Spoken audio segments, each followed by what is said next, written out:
Friends, welcome to read and lead for Shah. तो दोस्तों, आज की इस वीडियो में हम मूल्यांकन समिति का जो चैप्टर है वो पूरा करने वाले हैं। तो दोस्तों, हमारा पिछला वीडियो जहाँ से स्किप हुआ था वहाँ से हम कंटिन्यू करने वाले हैं। तो दोस्तों, वीडियो शुरू करने से पहले आपसे रिक्वेस्ट है कि हमारे चैनल पर आप पहली बार विजिट कर रहे होंगे तो हमारे चैनल को सब्सक्राइब कीजिए, साथ ही साथ ऑल बेल आइकन पर प्रेस कीजिए ताकि इससे अगला आने वाला वीडियो आप तक पहुंच सके। तो दोस्तों, अगर आपके दोस्त लोगों में ये वीडियो आप शेयर कर दोगे तो बहुत ही अच्छा है, क्या कि आपके साथ साथ आपके दोस्तों को भी ये वीडियो देखने के लिए और उन्हें जो एनसीसी के बारे में जो कुल इन्फॉर्मेशन है वो उन्हें पता चले। तो दोस्तों, शेयर कीजिए अपने दोस्तों में, और वीडियो अच्छी लगी हो तो लाइक कीजिए। तो चलिए दोस्तों, वीडियो को शुरू करते हैं। तो दोस्तों, हमने बात की थी कि मूल्यांकन समिति हम अगले वीडियो में देखेंगे। तो चलिए आइए शुरू करते हैं। मूल्यांकन समिति वर्ष 1972 में पुणे विवि के कुलपति डॉक्टर जी.एस. महाजन की अध्यक्षता में एक मूल्यांकन समिति का गठन किया गया, जिसकी सिफारिशों सरकार द्वारा लागू की गई। एनसीसी के उद्देश्यों व लक्ष्यों के संदर्भ में इसके कार्य का मूल्यांकन तथा समीक्षा हेतु भारत सरकार द्वारा 20 दिसंबर 1986 के आशाविधिक संकल्प 8 के अंतर्गत लेफ्टिनेंट जनरल सेवानिवृत्त M L Thapan, Pandit V Seme की अध्यक्षता में इस प्रकार की एक अन्य समिति का गठन किया गया। समिति ने जून 1988 में अपनी रिपोर्ट प्रस्तुत की। भारत सरकार द्वारा समिति की सिफारिशों की आंशिक रूप से स्वीकार करके लागू कर दिया गया। सलाहकार समितियां एनसीसी के कार्यों के लिए केंद्र तथा राज्य दोनों जिम्मेदार है। केंद्रीय सलाहकार समिति यानी केंद्र तथा राज्य, उनमें से पहला है केंद्रीय जो विधायक। तो एनसीसी कार्य संचालन एनसीसी अधिनियम की धारा 12 के प्रावधानों के अंतर्गत गठित केंद्रीय सलाहकार समिति की पूरी देखरेख में होता है। तो दोस्तों, धारा 12 में अपने एनसीसी के प्रावधानों के अंतर्गत के गठित केंद्रीय सलाहकार समिति की पूरी देखरेख में होता है। जो सलाहकार समिति होती है वो, इसके अध्यक्ष रक्षा राज्य मंत्री, इसके जो केंद्रीय सलाहकार समिति है इसके अध्यक्ष जो होते हैं वो रक्षा राज्य मंत्री है। इस समिति की बैठक 2 वर्ष में एक बार होती है, जो भारत सरकार को एनसीसी के गठन तथा प्रशासन के संबंध में सलाह देती है। इस समिति का स्वरूप निम्नलिखित है। तो दोस्तों, आइए देखते हैं। रक्षा मंत्री जो कि अध्यक्ष होता है, और सेकंड है रक्षा सचिव और रक्षा मंत्रालय पदेन सदस्य। तीसरा है शिक्षा सचिव मानव संसाधन एवं विकास मंत्रालय पदेन सदस्य। चौथा है तीनों सेना अध्यक्ष, यानी जो तीनों सेना अध्यक्ष का जो प्रमुख होता है यानी कि राष्ट्रपति, वो भी पदेन सदस्य। वित्त सलाहकार और रक्षा सेवाएं वो भी पदेन सदस्य होते। 6वां, लोकसभा के 2 सांसद वो सदस्य होते हैं सिर्फ। 7वां, राज्यसभा का एक सांसद वो भी सदस्य होता है। और लास्ट का 8वां है वो केंद्र सरकार द्वारा नामित 5 गैर सरकारी सदस्य, यानी वो गैर सरकारी मतलब सरकारी नहीं, प्राइवेट, वो सदस्य होते। ठीक है। राज्य सलाहकार समिति। प्रत्येक राज्य में केंद्रीय सलाहकार समिति जैसी ही एक राज्य सलाहकार समिति है। राज्य सरकार के वरिष्ठ अधिकारी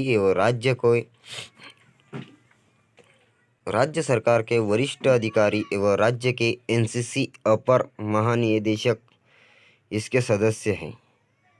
इसके राज्य सलाहकार समिति के कौन है, देखो नोट करो। राज्य सरकार के वरिष्ठ अधिकारी एवं राज्य के एनसीसी अपर महानिदेशक इसके सदस्य हैं। किसके?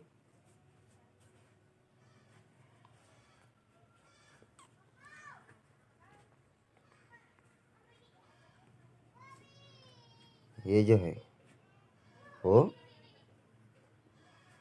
ये इनके राज्य सलाहकार समिति के ऐसा राज्य सरकार के वरिष्ठ अधिकारी एवं राज्य के एनसीसी अपर महानिदेशक राज्य सलाहकार समिति के सदस्य हैं। ठीक है।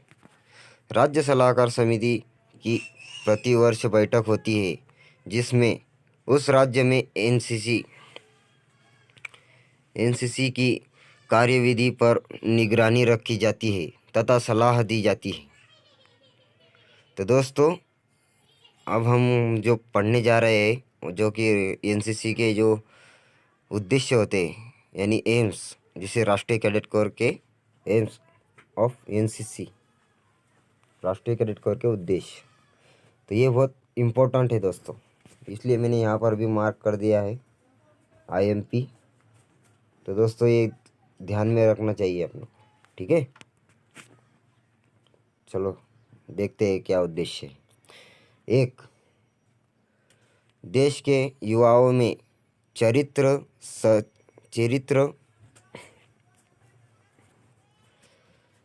साहचर्य, अनुशासन, नेतृत्व, धर्मनिरपेक्षता, रोमांच, स्पोर्ट्समैनशिप तथा निस्वार्थ सेवा भाव का संचार करना, ये इम्पोर्टेंट पॉइंट है। तथा दोस्तों निस्वार्थ सेवा का संचार करना। ठीक है, पहला पॉइंट हो गया। अब सेकंड पॉइंट, संगठित, प्रशिक्षित व प्रेरित युवाओं का एक मानव संसाधन तैयार करना, जीवन के प्रत्येक क्षेत्र में नेतृत्व प्रदान करना व देश की सेवा के लिए सदैव तत्पर रहना। दोस्तों ये पॉइंट यहाँ पर सेकंड पॉइंट हम शॉर्ट में बनाएंगे। ये पॉइंट यहाँ पर सही है, देश की सेवा के लिए सदैव तत्पर रहना। इतना तो हमारे ध्यान में नहीं रहेगा, तो इतना तो ध्यान में रहना चाहिए ताकि पेपर में हम लिख सके। ठीक है, पहला बताया हमने निस्वार्थ सेवा भाव का संचार करना, और सेकंड है देश की सेवा के लिए निस्वार्थ सेवा भाव का संचार करना, और सेकंड है देश की सेवा के लिए सदैव तत्पर रहना, और थर्ड पॉइंट है सशस्त्र सेना में जीविका कैरियर बनाने के लिए युवाओं को प्रेरित करने हेतु उचित वातावरण प्रदान करना। दोस्तों यहाँ पर हम सीधा साधा पॉइंट है जो कि जो भी भर्तियाँ मारता होगा उसके ध्यान में बैठ जाएगा। देखो, सशस्त्र सेना में जीविका यानी कैरियर बनाने के लिए युवाओं को प्रेरित करने हेतु उचित वातावरण प्रदान करना। आसान पॉइंट है दोस्तों। अपना पहला पॉइंट हो गया है निस्वार्थ भाव का संचार करना, सेकंड पॉइंट है देश की सेवा के लिए सदैव तत्पर रहना, और थर्ड पॉइंट है सशस्त्र सेना में जीविका करियर बनाने के लिए युवाओं को प्रेरित करने हेतु उचित वातावरण प्रदान करना।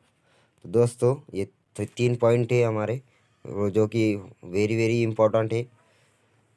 आइए देखते हैं हमारा मोटो क्या है।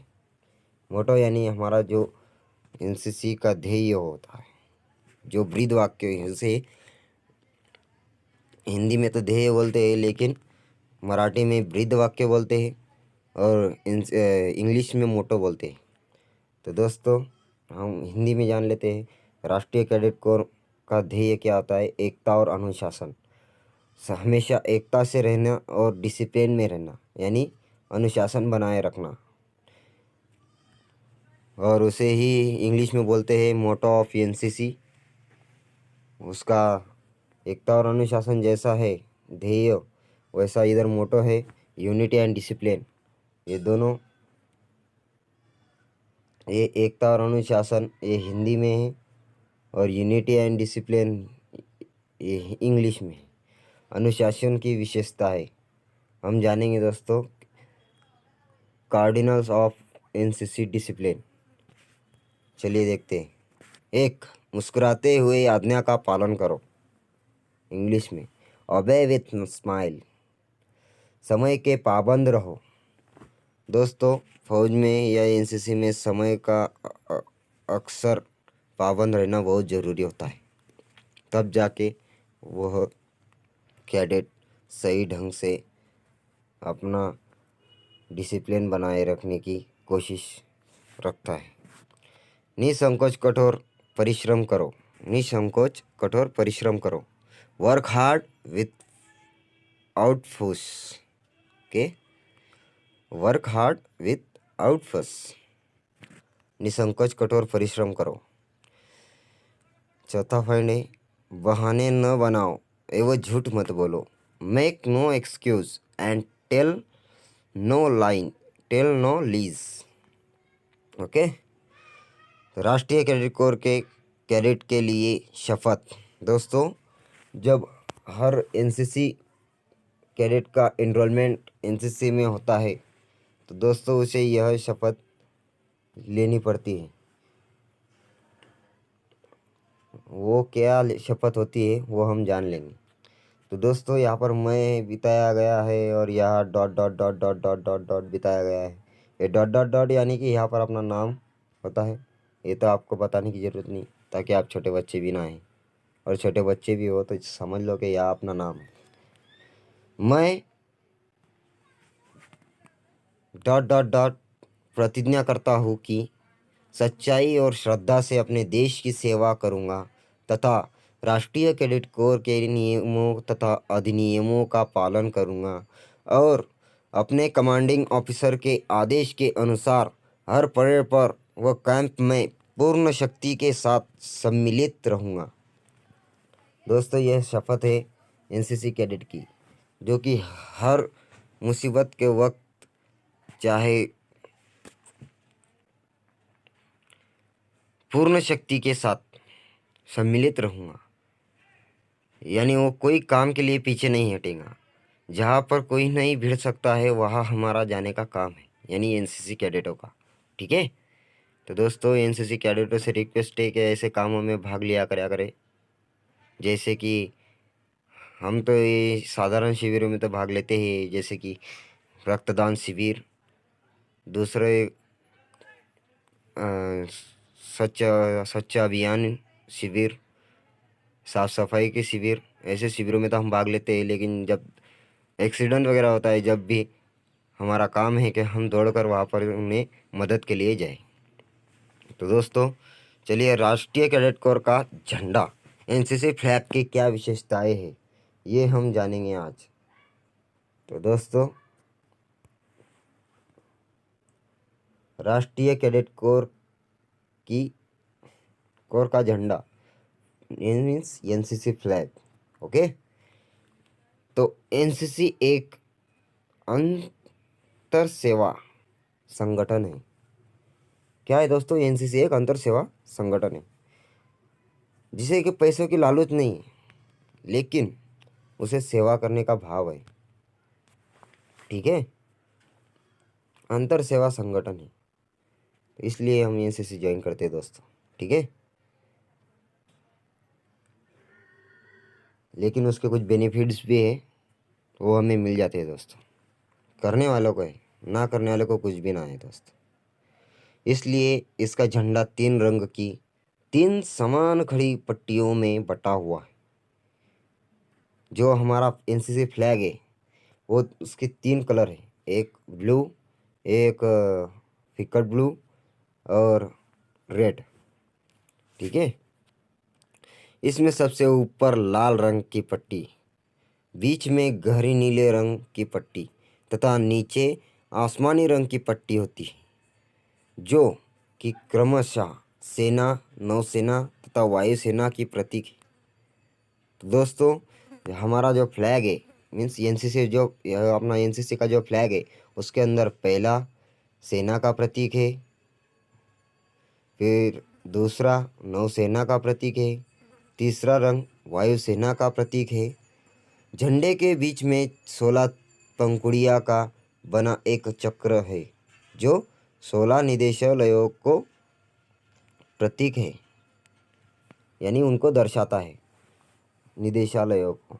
ठीक है, जो 16 तीलियाँ है, पंखुड़ियाँ, वो 16 निदेशालयों का प्रतीक है।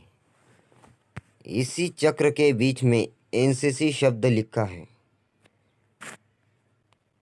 इसी चक्र के बीच में एनसीसी शब्द लिखा है। नीचे हिंदी भाषा में लिखा है, सॉरी दोस्तों, नीचे हिंदी भाषा में एनसीसी का आदर्श वाक्य एकता तथा अनुशासन लिखा है, जो कि हमारा मोटो है। ठीक है दोस्तों, जो ये एनसीसी सॉन्ग है हमारी एनसीसी कैडेटों की, ये एनसीसी सॉन्ग आना ही चाहिए। कभी वक्त आ गया हमारे हैंडबुक में, यानी हमारे सी या बी के पेपर में, तो ये हमें लिखनी पड़ती है। तो दोस्तों, इस सॉन्ग को आप अच्छी तरीके से याद कर लेना, ताकि आपको आगे चलकर कोई दिक्कत ना आए। तो दोस्तों, मैं इसे नॉर्मल पढ़कर बता देता हूँ, ताकि आपको भी समझ आ जाए। अगर दोस्तों आपको ये पीडीएफ, यानी ये पाँच नंबर पहले पेज से तो 5 नंबर पेज तक की पीडीएफ आपको हमारे टेलीग्राम चैनल पर मिल जाएंगी। तो टेलीग्राम चैनल की लिंक मैं अपने डिस्क्रिप्शन बॉक्स में दे दूँगा। आप वहाँ से हमारा टेलीग्राम चैनल ज्वाइन कर लीजिए और वहाँ से ये पीडीएफ आपको मिल जाएंगी। तो दोस्तों, अगर आपको वहाँ से नहीं मिलेंगी तो मैं डिस्क्रिप्शन बॉक्स में भी दे दूँगा दोस्तों। ठीक है, आप वहाँ से इस पीडीएफ को डाउनलोड करके एनसीसी गीत का रट्टा मार सकते हो। ठीक है दोस्तों, यानी याद कर सकते हो दोस्तों। ठीक है, तो चलिए हम एनसीसी गीत के लिए शुरुआत करते हैं। हम सब भारतीय हैं, हम सब भारतीय हैं, अपनी मंजिल एक है, हा हा हा, एक है, हो एक है। हम सब भारतीय हैं, कश्मीर की धरती रानी है, सरताज हिमालय है, सदियों से हमने इसको अपने खून से पाला है।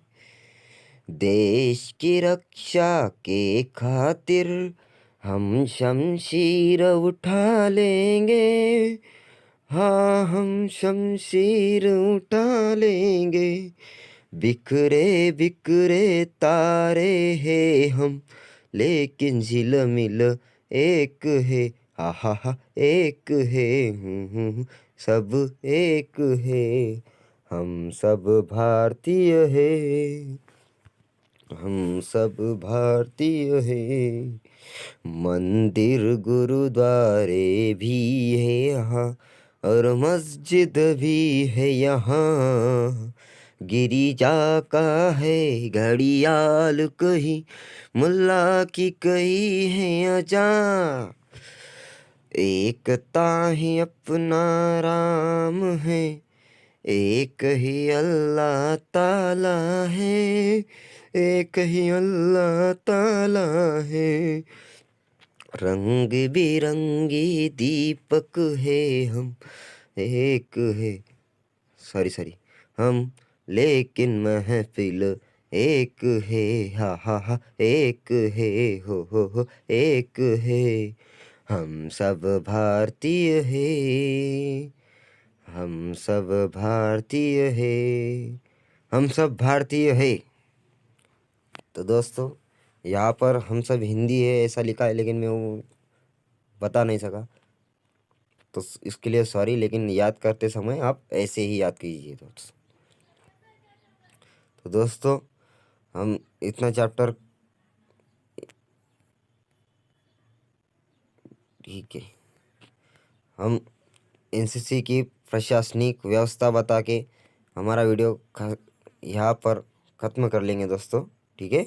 और बाकी का जो ये है भारत में एनसीसी के निदेशालय, वो हम अगले वीडियो में बताएंगे। तो दोस्तों चलिए ये हम देख लेते। एनसीसी की प्रशासनिक व्यवस्था। एनसीसी संगठन की प्रशासनिक व्यवस्था रक्षा मंत्रालय के माध्यम से की जाती है। रक्षा सचिव रक्षा मंत्रालय के दोस्तों रक्षा सचिव रक्षा मंत्रालय इसके पूर्व रूपेण प्रभारी है, जो एनसीसी के सुचारू रूप से संचालन तथा अन्य मामलों के लिए पूर्ण रूप से भारत सरकार के प्रति उत्तरदायी है। एनसीसी के प्रमुख महानिदेशक होते हैं, जो लेफ्टिनेंट जनरल रैंक के थल सेना अफसर होते हैं। वह दिल्ली में स्थित राष्ट्रीय कैडेट कोर मुख्यालय के माध्यम से देश भर में एनसीसी के कार्य संचालन के लिए जिम्मेदार है। एनसीसी मुख्यालय में महानिदेशक के सहायक 2 अपर महानिदेशक होते हैं। एक थल सेना के मेजर जनरल तथा दूसरे नौसेना से रियर एडमिरल या वायुसेना से एयर वाइस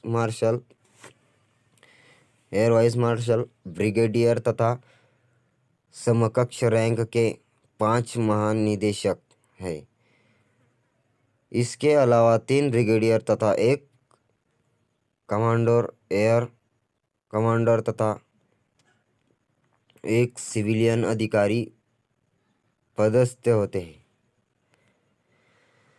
राज्य स्तर पर देश को 17 निदेशालयों में विभाजित किया गया है, जो सभी राज्य तथा केंद्र शासित प्रदेशों के लिए कार्य करते हैं।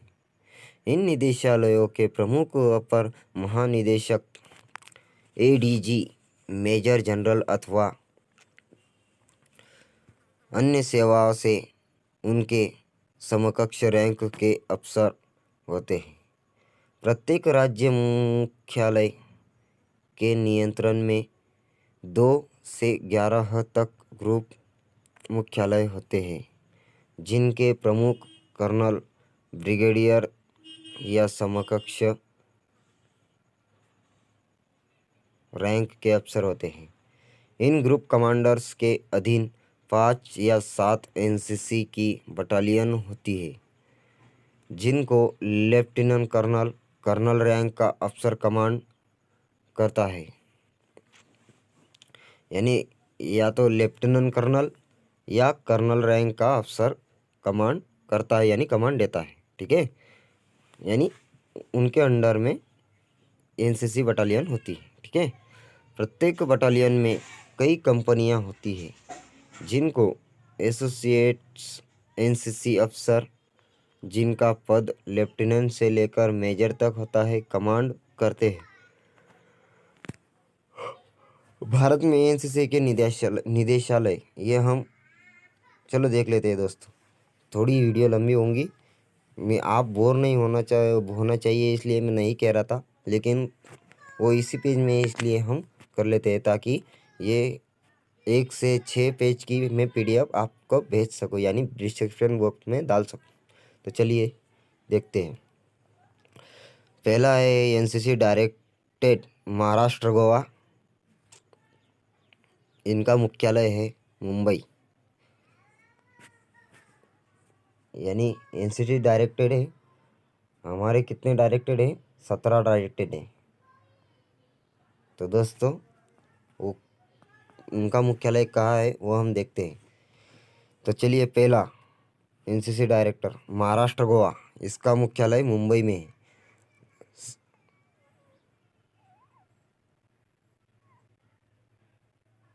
सॉरी, महाराष्ट्र, गोवा, दीव और दमन इनका मुख्यालय मुंबई में है।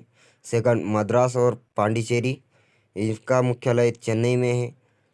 और थर्ड, मध्य प्रदेश एवं छत्तीसगढ़ का भोपाल। चौथा है पश्चिम बंगाल और अंडमान द्वीप समूह का कोलकाता में। पांचवा है बिहार एवं झारखंड का पटना में मुख्यालय पटना में है। छः का है उत्तर प्रदेश का। छठा, उत्तर प्रदेश का लखनऊ। सातवां, उत्तराखंड का देहरादून। दिल्ली का दिल्ली। पंजाब, हरियाणा एवं हिमाचल प्रदेश का चंडीगढ़। असम एवं नेपाल का शिलांग। कर्नाटक का बेंगलोर। केरल और लक्षद्वीप का त्रिवेंद्रम। आंध्र प्रदेश का सिकंदराबाद। उड़ीसा का कटक और राजस्थान का जयपुर। गुजरात का दादर एवं नगर हवेली। सॉरी, गुजरात दादर एवं नगर हवेली का अहमदाबाद। 16वां जो है गुजरात दादर एवं नगर हवेली का जो मुख्यालय है वो अहमदाबाद में है। और जम्मू और कश्मीर का श्रीनगर में। तो दोस्तों ये हमारे 17 डायरेक्टर थे जिनके मुख्यालय बताए गए थे मुंबई, चेन्नई, भोपाल, कोलकाता, लखनऊ, देहरादून, दिल्ली, चंडीगढ़, शिलांग, बेंगलोर, त्रिवेंद्रम, सिकंदराबाद, कटक, जयपुर, अहमदनगर, श्रीनगर। तो दोस्तों ये हमारे 17 मुख्यालय है जो डायरेक्टेड हमारे 17 है, 17 डायरेक्टरों के मुख्यालय है। तो दोस्तों आज की वीडियो में बस इतना ही। और दोस्तों आप हमारे चैनल पर पहली बार विजिट कर रहे होंगे तो हमारे चैनल को सब्सक्राइब कीजिए। साथ ही साथ ऑल बेल आइकन पर प्रेस कीजिए ताकि इसके अगले आने वाली वीडियो आप तक पहुंच सके। तो दोस्तों आपको हमारा वीडियो अच्छा लगा होगा तो हमारे वीडियो को लाइक कीजिए। साथ ही साथ अपने दोस्तों में शेयर कीजिए ताकि वो भी आपके साथ पढ़ सके। और कमेंट कीजिए दोस्तों वीडियो कैसा लगा कैसा नहीं। तो दोस्तों चलिए मिलते हैं अगले वीडियो में। जय हिंद, जय Bharat and last thanks for watching दोस्तों। जय हिंद।